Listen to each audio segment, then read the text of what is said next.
ہم نے حضرت امام نے اپنا اسوہ رکھا کہ یہی تو پیغام میں دینے آیا ہوں، یہی تو جو ہے وہ تحریر میں نے کربلا کی ریت پر اپنے خون سے رقم کرنی تھی کہ یہ سر کٹ سکتا ہے لیکن جھکے گا تو صرف اپنے مالک کی چوکٹ پہ جھکے گا، یزید کے سامنے یہ سر جھک نہیں سکتا ہے۔ تو حضرت امام حمام رضی اللہ تعالیٰ عنہ نے کربلا کے تپتے ہوئے ریگزار میں جب 72-73 لاشیں خیموں کے سامنے پڑے تھے اور اتنے زخم کلیجے پہ تھے، راوی کہتا ہے کہ جب آپ کی قمیض اتاری گئی تو 113 سوراخ اس میں تیروں کے تھے، 33 زخم نیزوں کے تھے، 34 گھاؤ تلواروں کے تھے، اتنے زخم جسم کے اندر اور جسم چور ہے زخموں سے۔ لیکن حضرت امام حسین نے جب پیشانی سجدے میں رکھی تو آخری لفظ یہ تھے، اللہم رضن بقضائک وصبرن علی بلائک تسلیما لامرک سبحان ربی الاعلی۔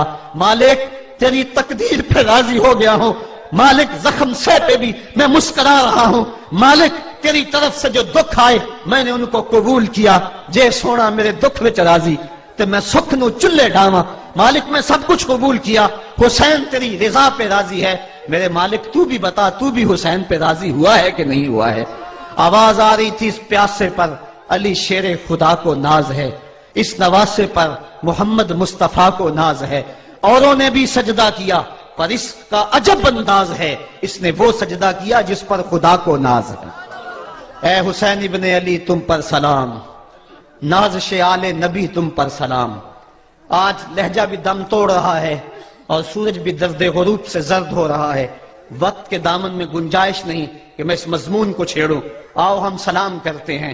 یہ سورج سامنے چمک رہا ہے، میں یہاں بیٹھا سوچ رہا تھا کہ ہم نے تو نہیں دیکھا، اے سورج دوپہر کا وہ منظر تم نے تو دیکھا تھا جب کربلا میں حسین کا سر کٹا تھا، جب گھر لٹا تھا، جب خیموں کو آگ لگی تھی، جب سکینہ رو رہی تھی اور جب گھوڑا خالی پلٹا تھا اور سکینہ پوچھتی تھی گھوڑے تو خالی آ گیا ہے، حسین کہاں چھوڑ آیا ہے۔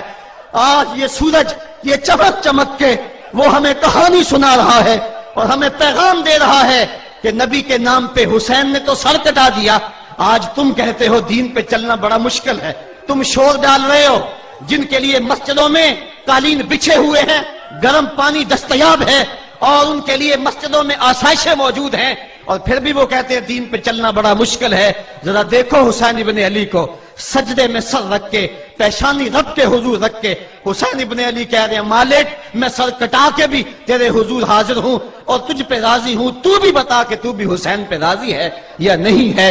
اے حسین ابن علی تم پر سلام، نازش آل نبی تم پر سلام، تم پہ لاکھوں رحمتیں لاکھوں سلام، اے شہیدان محبت کے امام، لالا گوں لالا بدن لالا چمن، اے چمن اندر چمن اندر چمن، زندگی ہی زندگی تیری حیات، اے حیات اندر حیات، افتخار ملت بیضا ہے تو، رب کعبہ کی قسم یکتا ہے تو، فخر کا دل میں دریچہ باز کرنا چاہیے، جن کا تو آقا ہے ان کو ناز کرنا چاہیے۔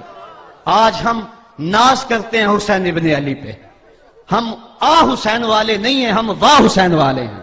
واہ حسین تیری عظمت کو سلام، اتنے زخم کلیجے پہ ہو تو کھڑا نہیں ہوا جاتا، لیکن جبر کے خلاف کتنی قوت سے کھڑا ہے۔ حسین ابن علی نے اپنا نمونہ لوگوں کے سامنے رکھنا تھا تو اقبال کہتا ہے سرخ رو عشق غیور از خون او، شوخی این مصرع از مضمون او۔ یزید مٹ گیا، یزید کا نام مٹ گیا، اس کا تشخص مٹ گیا، حسین کل بھی زندہ تھا، حسین آج بھی زندہ ہے۔ مرتا تو وہ ہے جس کی فکر مر جائے، مرتا تو وہ ہے جس کا نصب العین مر جائے، مرتا تو وہ ہے جس کا مشن ختم ہو جائے۔ حسین کا نصب العین زندہ، حسین کی فکر زندہ، حسین کا مشن زندہ، حسین زندہ، حسین کا نانا بھی زندہ۔ آج بھی ہزاروں کروڑوں اربوں انسان حسین کا نام لے کے جی رہے ہیں۔ میں کہتا ہوں اگر کوئی یزید کا نام بھی لیتا ہے تو وہ سر جھکا کے دیتا ہے۔ کیسا تمہارا لیڈر ہے جس کا نام لیتے ہوئے بھی تمہیں شرم آتی ہے؟ نام لینے سے پہلے سر جھکاتے ہو، نام لیتے ہوئے پسینہ پسینہ ہوتے ہو، نام لینے کے بعد منہ چھپا لیتے ہو۔ تمہیں اپنے قائد اور اپنے لیڈر کا نام لیتے بھی شرم آتی ہے، اور جب ہمارے لبوں پہ نام حسین آتا ہے ہمارا قد اونچا ہو جاتا ہے، ہمارا سر فخر سے بلند ہو جاتا ہے۔ فخر کا دل میں دریچہ باز کرنا چاہیے، جن کا تو آقا ہے ان کو ناز کرنا چاہیے۔ تو حسین ابن علی نے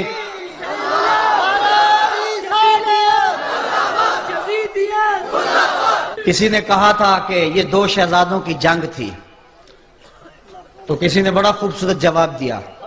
اس نے کہا کربلا جنگ تھی اگر دو شہزادوں کی، قلم میں زور ہے تو لکھو حسین ہار گئے، لہجے میں تنتنا ہے تو لکھو حسین ہار گئے، انداز میں زور ہے تو کہو حسین ہار گئے.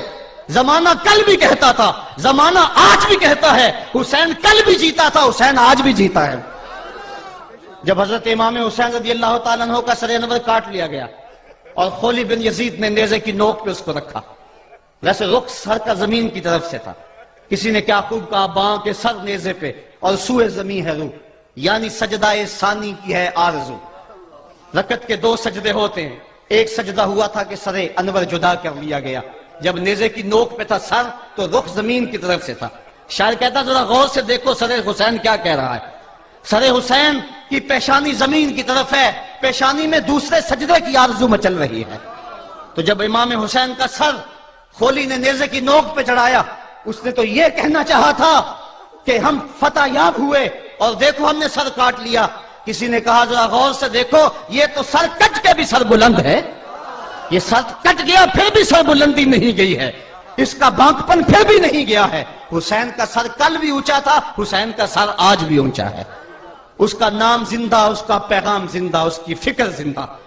حضرت امام زین العابدین یہ کربلا کے وہ شخص ہیں جنہوں نے سارا منظر اپنی آنکھوں سے دیکھا تھا. اتنے دکھ کسی کو نہیں پہنچے جتنے زینب اور زین العابدین کو پہنچے ہیں. سب منظر کھلی آنکھوں سے دیکھا. 14 سال کی عمر ہے، بیمار ہیں، تاریخ بتاتی ہے اس کے بعد ساری زندگی حضرت زین العابدین نے ٹھنڈا پانی نہیں پیا. جب پانی پینے لگتے تڑپنے لگتے، کہتے مجھے سکینہ کی پیاس یاد آتی ہے، مجھے علی اصغر کا تڑپنا یاد آتا ہے. ساری زندگی پھر ٹھنڈا پانی نہیں پیا. حضرت امام زین العابدین نے یہ سارا منظر کھلی آنکھوں کے ساتھ دیکھا تھا. اور پھر آپ نے دمشق کے بازاروں میں بھی اور کوفے کی گلیوں کے اندر بھی سروں کا یہ قافلہ اپنی قیادت کے اندر جو ہے وہ گزارا تھا. جب یزید کے دربار کے اندر حضرت امام زین العابدین پہنچے تو یزید نے پہلے تو جو ہے وہ دکھ کا اظہار کیا. بعض لوگ یہاں سے یزید کی بریت کا اعلان کرتے ہیں. یہاں کسی نے بڑی خوبصورت بات کہی کہ قاتل کی پشیمانی مقتول کی اہمیت کو تو بڑھا سکتی ہے لیکن اس کے دامن سے قتل کے داغ کو نہیں دھو سکتی. تو اس نے یہ سب کچھ کیا، یہ بس اس کے ٹسوے تھے جو وہ بہانے لگا. لیکن بعد میں اس نے حضرت امام حسین رضی اللہ تعالی عنہ کے دانتوں کے اوپر جو ہے وہ چھڑی مارنا شروع کر دی.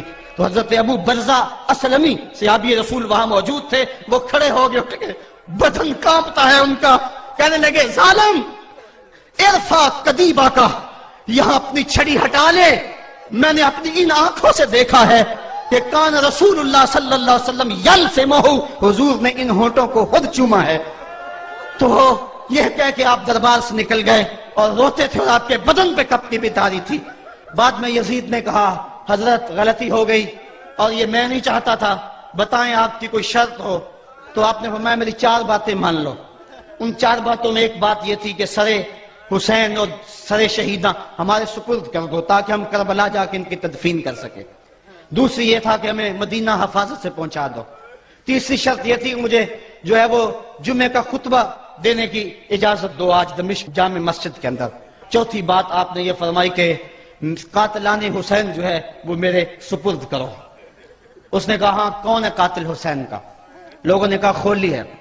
خولی نے کہا میں نے قتل نہیں کیا، یہ سنان بن انس نخی نے کیا ہے. سنان بن انس نخی کو کہا ہاں تو بتا.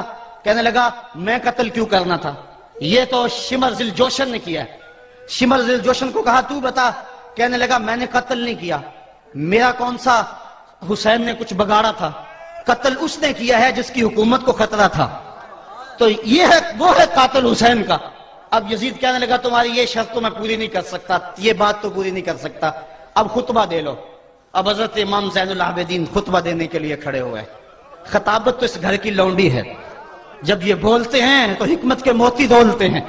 جو ہی امام زین العابدین کھڑے ہوئے، 14 سال عمر ہے اور دمشق کی جامع مسجد ہے. یزید بھی بیٹھا تھا، یعنی سلطنت بھی تھے، عوام کا بھی ہجوم تھا. جب آپ نے خطبہ شروع کیا لوگ زار و قطار رونے لگے اور آپ نے اہل بیت کے مناقب جب لوگوں کے سامنے رکھے تو یزید گھبرا گیا کہ کہیں لوگ میرے گریبان تک نہ پہنچے.